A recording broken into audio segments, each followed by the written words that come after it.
Ladies and gentlemen, this is Pillar to Post. It is March 28th, 2017, and this is your Smackdown live results, review, and reactions. Now, before we get going, I want you to do me a favor. I want you to hit that subscribe button, follow it up with a like, leave a comment if you will, and sit back, relax, slip your hand down your shorts, whatever you want to do. It is all up to you. But here at Pillar to Post, we like to have ourselves a little bit of fun. So, again, did we get a Smackdown that was worthy of a Go Home Show for Wrestlemania 33? And I have to be honest, I'm a little bit late to the party with the upload because I missed the first 20 minutes of the show. The whole Brian motherfucker. The whole Shane McMahon and AJ Styles contract signing. So I had to go jump on YouTube, find a video from that part of the show. And all I found were these Smurf sounding fucking videos that someone uploaded of Smackdown Live tonight. So I suffered through it. It sounded pretty fucking horrible, but I got to watch what I missed. So,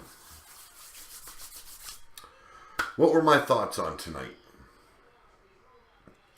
Well, I'm going to start with another episode without Mauro Ranallo. I'm sorry, I'm kind of flubbing over shit. Actually, before I get into anything, I'm going to tell you a little bit about my morning. I didn't get any sleep at all last night, so I'm pretty fucking tired. Was worried about my daughter all night, and I know she pulled through the surgery all right and everything, but I was still worried about her. And the fact that my wife wasn't home, my daughter wasn't home, that did not help. So this morning, I get my other two children up, my son and my youngest daughter, get them ready for school. They get all shipped off to school. I jump in the shower and I'm ready to go. I call up the cab and I go outside to wait for the cab, and my wife pulls in with my daughter in another cab. And just as I'm helping my daughter out of the car, up pulls my cab to take me to the hospital so I can go see her. So it was a little bit of a funny moment this morning for me. I kind of pissed off my cab driver because I'm not paying for a cab I'm not using. Yes, I called them. It probably was a little bit rude of me, but you know what? I didn't need it. My kid came home. My wife came home. It made me happy. Goodbye. See you fucking later. So, throughout the day, I've been watching her. She's in a lot of pain, but she's doing better. She's doing good. Struggles to get up and everything, but I know that the biggest issue is over with. Surgery helped her out a lot. They are concerned that there might be still some issues besides the appendicitis. So we'll find out in 2 weeks when she goes in for her checkup. Now, getting on to tonight's show. As you might have noticed, Mauro Ranallo was not at tonight's show once again. And we were stuck with Tom Phillips, JBL, and Otunga. Now I want to point something out. I want to point out JBL and the way he speaks and why I hate him so much behind that commentator's table. He announced that Shawn Michaels would be a part of WrestleMania, that he would be part of the panel that covers the what is it called again? The before show. I can't remember. I think it's just the before show, whatever it is. But how he introduced Shawn Michaels, he called him the Heartbreak Shizzle. Really? You are, what, 50 years old? And you want to talk like that? Like, this guy, I don't know why they have him on the commentator's table. I really don't. I don't know how he got that job. I was happy when he walked away from WWE. And then he came back, and he's sitting at the commentator's table. I guess each to their own. Some people might like him there. I don't.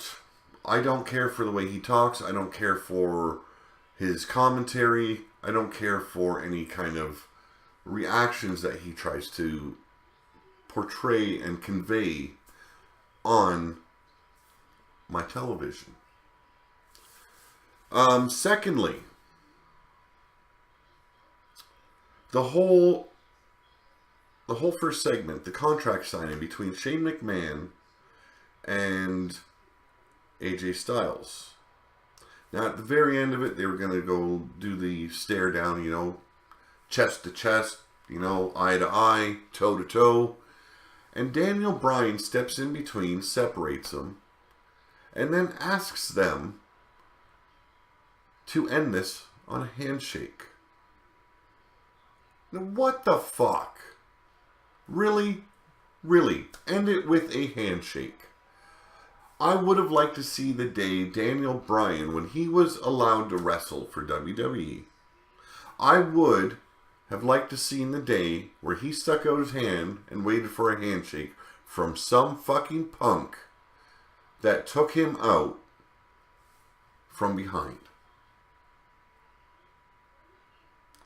So, and then we seen him dancing around and jumping up and down with BREEZANGO later on tonight. Yeah, he's trying to have fun with his role. I understand. He doesn't want to play the part of GM. He wants to be inside that ring. But he's not going to sell me on him having fun by jumping around and acting like a goof with BREEZANGO and being all Mr. Nice Guy when it comes to a confrontation. If I would have been him, I would have walked out of the ring and I would have let those two fuckers go. Instead, we had AJ Styles walk away.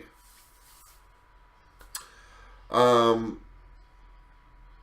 women's match. There was a lot of botching and a lot of fuck-ups. You watched the first, before it turned into a tag team match. It was horrible. And then, when we came back from commercial, it was horrible to start with again.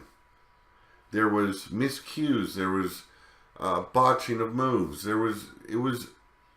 These women can do better. We've seen these women do better. And I hate seeing it when they make mistakes like that. I don't know if it's because they're nervous or what, but I hate seeing it. Because we've seen what these women can do. Another point I want to put across. WWE pulling the trigger too soon once again. Naomi made her return tonight. That should not have happened.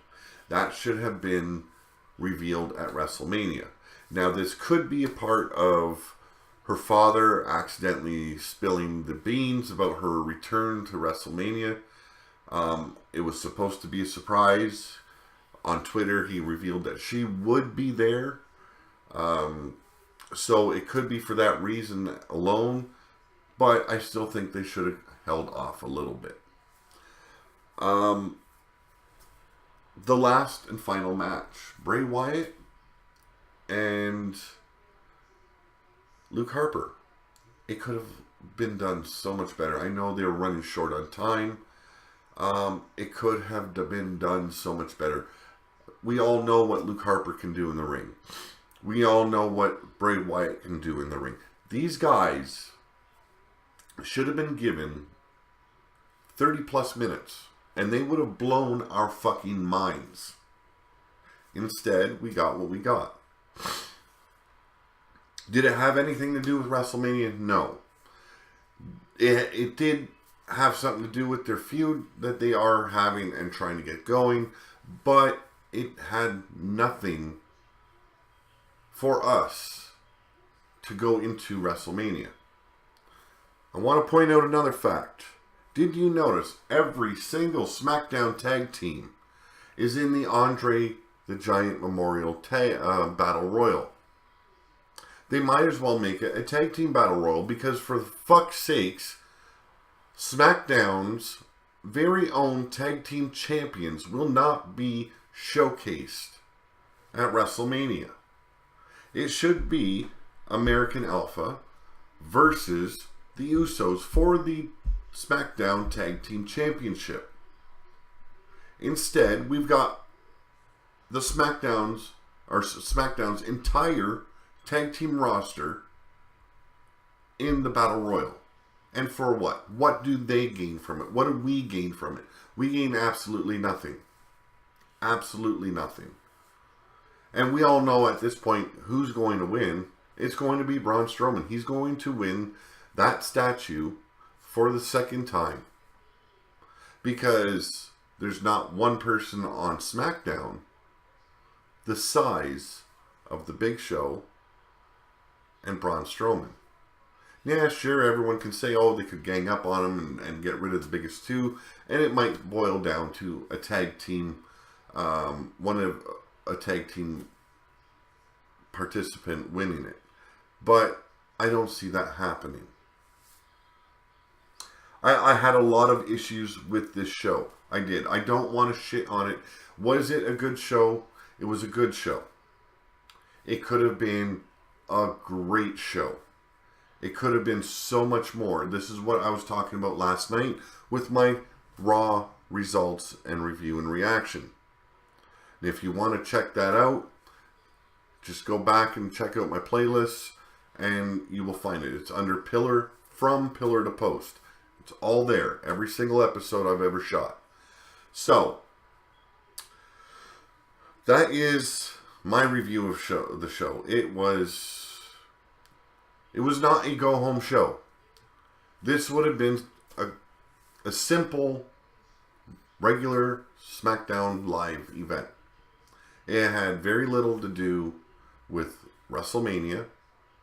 Besides Naomi's return, she got a great pop.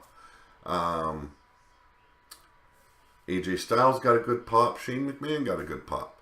There was two things about the show that were about WrestleMania, and it sucked. And I'm not going to count the 10-man tag team match. I'm not going to count that as a WrestleMania Go Home match. No, not going to happen with me. Bullshit. So, Smackdown Live was live in Richmond, Virginia at the Richmond Coliseum. And we opened the show with Daniel Bryan making his way down to the ring. And like I said, there was no Mauro Ranallo tonight. This is the third straight week. We know he's having issues with depression and his bipolar illness.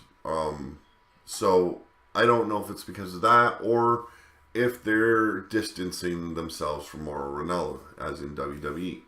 Bryan asks if everyone is ready for WrestleMania 33, and he gets a huge pop. Bryan calls out Shane McMahon and AJ Styles. McMahon said that Styles is one of the greatest to wrestle and that he is phenomenal.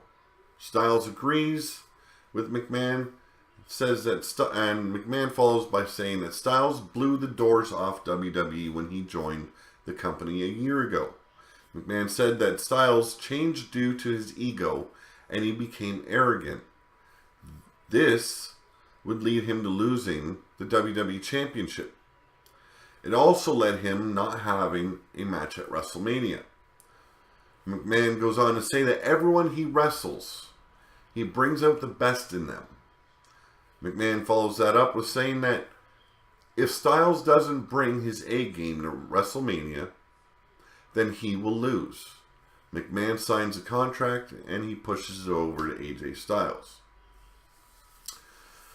Styles tells McMahon that they are not having a gimmick match, but a normal match. There will be no ladder match. There will be no tables. There will be no chairs.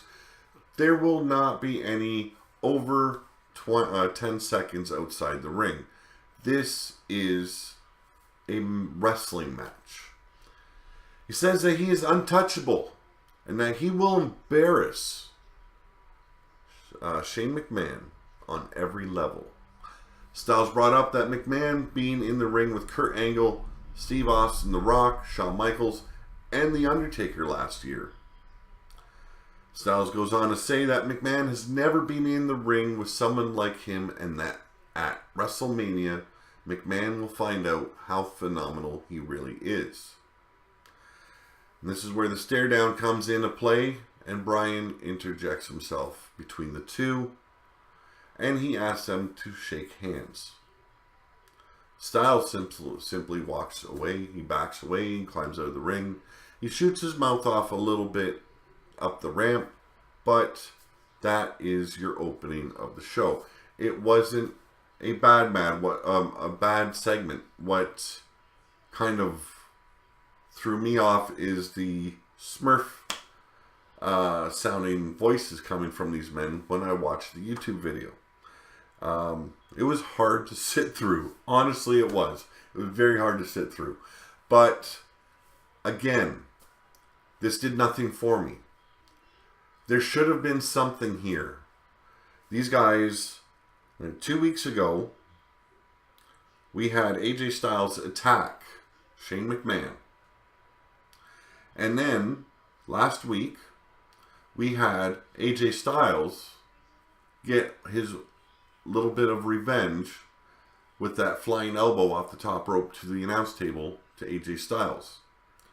So, we've got 2 weeks where these guys are at each other's throat, and this week, the Go Home Show, not one hand was placed on the other. Not one fist, not one kick, nothing. This is your Go Home Show to WrestleMania. You need these fans on the edge of their seats at this time, waiting for WrestleMania, dreaming about what is going to happen. But the sad fact is, wrestling is not wrestling anymore. WWE is not the WWF, and it is not the WWE from the 90s, from the early 2000s. It is not that anymore. We all know what's going to happen going in. We might not know some of the winners. We have a pretty good idea. But for a lot of them, we do know the outcome. We know the outcome of Goldberg versus Brock Lesnar. We know Brock Lesnar's taking the title home. We know that Kevin Owens will be the U.S. champion because Jericho is leaving to tour with Fozzy. There's so many things that we know what are going to happen. And that leaves us pondering, is it worth sitting through 5-6 hours of WrestleMania? And then they go and they pull the trigger and they bring out Naomi early. She should have been back at WrestleMania. She would have gotten a huge pop, a bigger pop than she got tonight. Did we know she was going to be there? Yes. But part of us, we weren't sure. Possibly her injury was still bothering her to the point she couldn't make WrestleMania. So it would have been a surprise. But like I said, her father dropped the ball on Twitter. So that could have been a reason for her being brought back a week early. Now, come back from commercial and we've got No Chin, James Ellsworth. You know, I want to be honest here. I was a very troubled teen. I had a very troubled childhood. I was only happy if I got to hurt somebody. And after I hurt that person, I felt bad about it. But for the most part, I enjoyed it. I took all the crap that was dumped on me that I was put through and I put it on someone else. James Ellsworth was lucky. He wouldn't have been one of those kids I picked on because I like going for the bigger guys. Always have. I didn't mind getting smacked around a little bit. If I won the fight, it didn't bother me. If I lost the fight, it didn't bother me. Why? Because it didn't matter.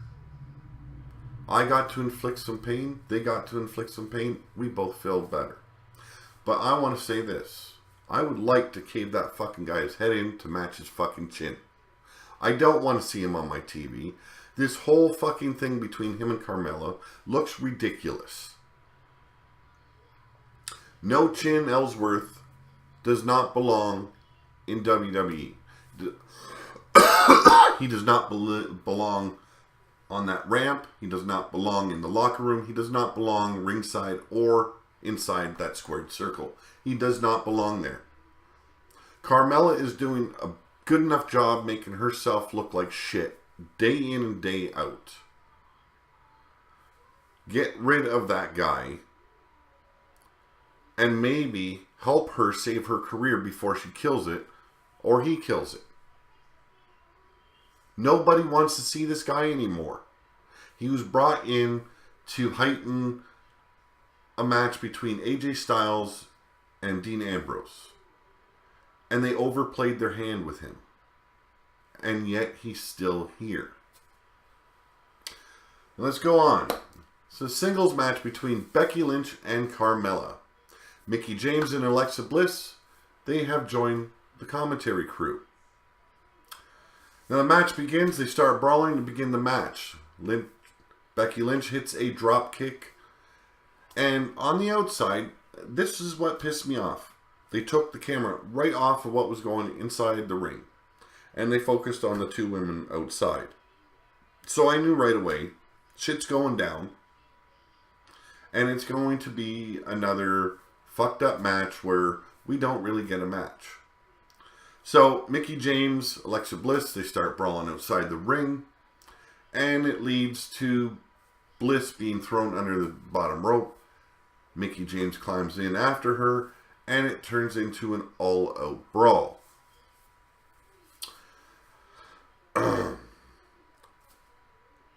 Now, we break for commercial. And we come back. And there's no announcement. It's just automatic. The match is in progress. We've got a tag team match. Mickie James and Becky Lynch versus Alexa Bliss and Carmella. Yes, we really want to see this match. Not tonight. We don't want to see this match. Because this is your go-home show and we wanted better. But this is what we got. Lynch and James beat down on Bliss early in the match. Bliss fights back and lands a series of strikes to James. Natalya walks down to the ringside and she joins the commentary crew. And we break for a commercial. Come back with Natalya getting into the ring, which leads to Lynch attacking her and allowing Carmella to roll up Lynch for the win. So your winners are Bliss and Carmella. But that doesn't stop the brawling. We've got Bliss, Carmella, and Natalya beating down James and Lynch until Naomi runs down and makes the save. And she clears house. She is the last woman in the ring. And Naomi says to everyone in attendance that at WrestleMania, everyone will feel the glow. Now we come back from commercial break and we've got The Miz and Maurice walking down to the ring for Miz TV. They show the final of the lost episodes of Total Bellas. And then they go for a commercial break. Now, I asked my wife, I wonder, do they actually just sit there in silence the entire time at the show until they come back from commercial break? Because, by God, the fans got to be bored by this point. So, we come back, and they show a skit of Nikki Bella proposing to John Cena. And you know how these are going. The Miz plays John Cena Maurice plays Nikki Bella and her sister Brie. And tonight we had The Miz acting as well as Daniel Bryan. And they play on how John Cena has rules in the house, in his house, how they're not married, him and Nikki, how they haven't had kids, blah, blah, blah. I really don't like these skits. I really don't. There might be some of you out there that find them funny. I do not find them funny. I know that there is some real heat between these two, John Cena as well as The Miz. There's been heat between these two for quite some time. And it really showed with John Cena when he came out later on. But I'm getting ahead of myself. Let's see. This led to Bella and Cena walking down to the ring. Cena said that they pointed out that he and Nikki are not married. Cena told the fans to look up great matches in Maurice with WWE on the WWE Network, and you would find zero. Cena said that Miz isn't a movie star, but someone who makes knockoff movies that Cena started. Cena brought up Bella throwing around Tyler Breeze last week while Maurice picks up a paycheck for wasting space. Cena said that the only reason Maurice is back in WWE is because The Miz begged the company because he wanted to be on Total Divas. Cena brought up Miz and Maurice not having kids either. And maybe it's because Miz is shooting blanks. And John Cena gives him a little tap on the nutsack. Cena said that Miz and Maurice don't listen, but they just talk and are ridiculous. Cena said that he had stripped away everything that Miz thinks he is and vowed to crush Miz at WrestleMania. He said that they will destroy them at Mania and that Miz acts tough but is really a pussy. And Cena goes on to say that they aren't in it, or they are not the it couple, but the shit couple. Cena begged him to prove them wrong and that he would swing back at Miz. Cena said that if Miz tries to do something, then Nikki would knock the Botox out of his cheeks. Miz and Maurice walked to the back. Bella said that they are fake haters and come Sunday that they will go to WrestleMania to kick their ass. Now I might have gotten some of the things messed up. It was not Nikki saying she was going to slap the Botox out of Miz's cheeks. It was Maurice. But besides the whole parody segment, I love the way John Cena handled this. You could see the fire in his eyes. You could see he was somewhat serious as well. Like I said, there is known bad blood between these two. I don't know how much of that is true, but from what I've seen tonight, it looked like these two could actually throw down, and neither of them would really hold back. It was a good segment for the whole John Cena and Nikki Bella part of it, but the whole parody video I didn't care for. This does lead into more of their match at WrestleMania. That does work for the Go Home Show. But the parody bullshit, I'm done with it. I'm done with hearing everything about what's happening on Total Bellas and Total Divas. I don't care for it. I don't watch it. It's a chick show. So, we come back from commercial break and we've got the 10-man tag team match. American Alpha, Rhino, Heath Slater, and Mojo Rawley versus the Usos, Tyler Breeze, Dolph Ziggler, and Fandango. Before this happened, though, we had Fandango. Actually, we had Tyler Breeze dressed up like Nikki Bella again. And he comes up to Daniel Bryan and asks if he can be involved in the women's title match at WrestleMania. And I'm sitting there wondering, what the fuck is going on? What are they doing to this guy? This guy has got so much fucking potential. And they have had him in chick clothes with a stuffed bra for 2 fucking weeks. This guy is so much more above that bullshit. We don't need another goofy gimmick. We don't need to see good talent being wasted with bad storytelling. So, knock it the fuck off, because we don't want to see it. Really don't want to see it. Ziggler and Jason Jordan start off the match in this 10-man tag team match. Jordan takes him down and they do some mat wrestling. Ziggler catches him with a drop kick, and Slater's tagged in and works over Ziggler's arm before he tags in Rhino. Rhino hits a massive clothesline before an elbow drop, and we go to a commercial break.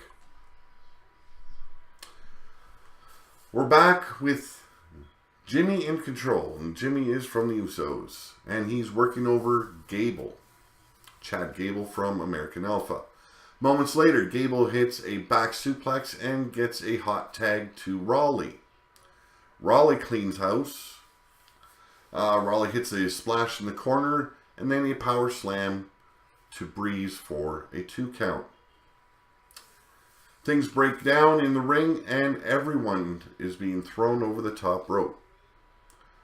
Rhino hits Ziggler with a huge gore, turns that motherfucker inside out, and Breeze kicks Rhino out of the ring, and Raleigh hits a massive big forearm shot to Breeze for the win. So, we've got Mojo Rawley picking up the win for American Alpha, Rhino, Heath Slater, and Mojo Rawley. I know all these guys are involved in the Andre the Giant Memorial Battle Royal. It's a waste. And if you've seen the little poster that they did of the Andre the Giant Memorial, it is mainly tag team wrestlers involved. And I'm wondering why. Why does the tag team division get no respect? Back in the day, it was always, tag teams were a lot better to watch because, for one, you got more action. 2, the matches were longer. 3, a lot more things could happen. It was more unpredictable.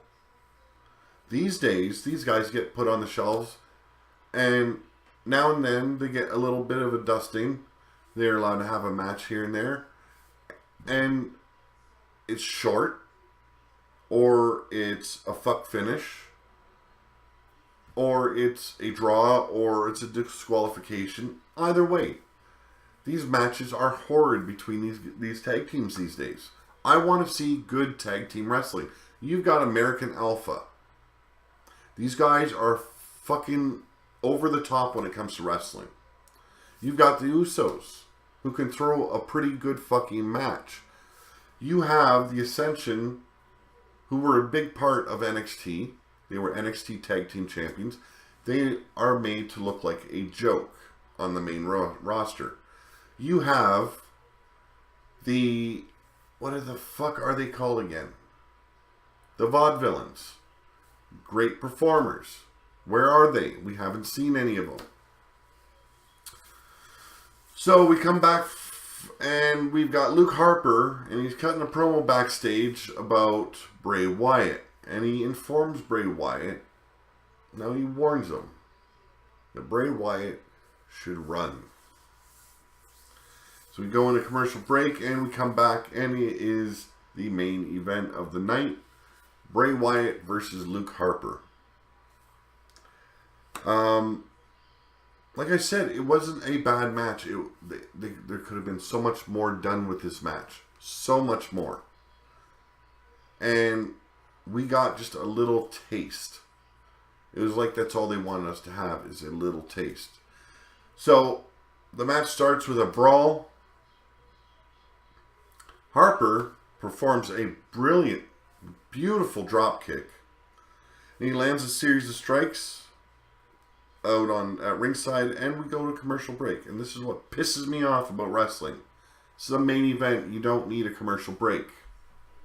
But we come back, and we have Wyatt hitting a superplex off the top rope. Harper goes for Sister Abigail, but Wyatt blocks and rolls out to ringside. Harper hits 2 outside dives on Wyatt.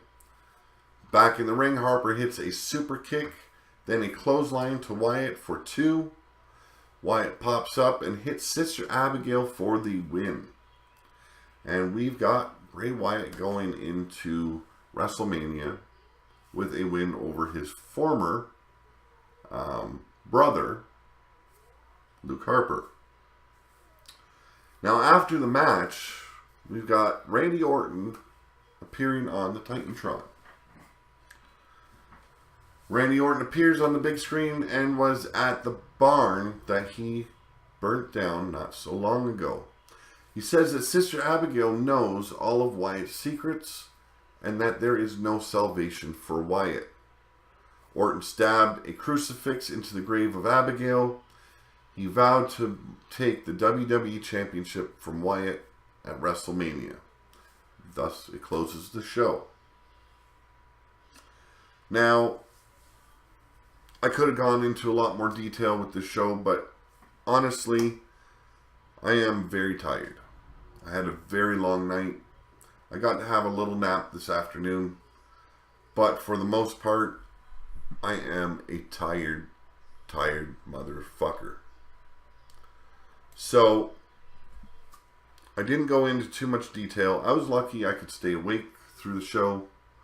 I was lucky that my daughter was there to watch it with me again. She didn't really enjoy the show. She was in a lot of pain. And she found a lot more wrong with the show than I did. So, I'm going to say this. I hope to God, and I'm not a religious man, but I hope WWE puts on something memorable for us at WrestleMania. Because if not, there is going to be a lot of angry fans. There is going to be a lot of podcasts like mine tearing WrestleMania down and tearing it apart. We will shit all over that pay-per-view. As for me, I will be watching WrestleMania. I actually plan on watching NXT TakeOver Orlando. And I will be doing a results and review show for each pay-per-view. I plan on bringing you any news and content out there before WrestleMania weekend. And I hope that you all enjoy WrestleMania weekend. And if we don't, who do we have to blame? We've got WWE and their creative team. Maybe Kevin Dunn and his big yellow teeth getting in the way. You know, that could be the biggest problem there. So, I'm going to say good night. I will catch you most likely on Thursday with some news, some rumors, and anything that might be pertaining to WrestleMania. Good night, all.